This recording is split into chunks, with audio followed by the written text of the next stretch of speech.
Informasi Komisi Yudisial segera memanggil Majelis Hakim Pengadilan Negeri Surabaya buntut dari vonis bebas anak ex-anggota DPR Ronald Tanur dalam kasus penganiayaan Dini Sera Afrianti.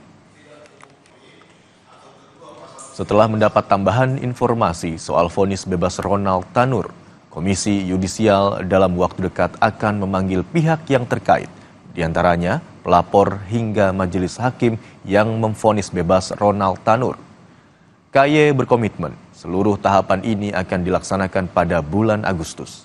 Sebelumnya, keluarga korban Dini Sera Afrianti telah melaporkan majelis hakim PN Surabaya ke Komisi Yudisial atas putusan bebas terhadap Ronald Tanur dalam kasus penganiayaan Dini Sera Afrianti Oktober 2023 silam.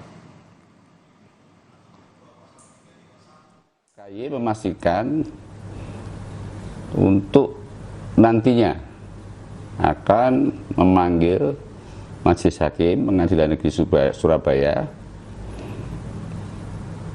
untuk dimintai keterangannya terkait putusan vonis bebas terhadap terdakwa Ronald Tanur tersebut. KY juga berharap Majelis Hakim bisa hadir memenuhi panggilan Komisi Yudisial.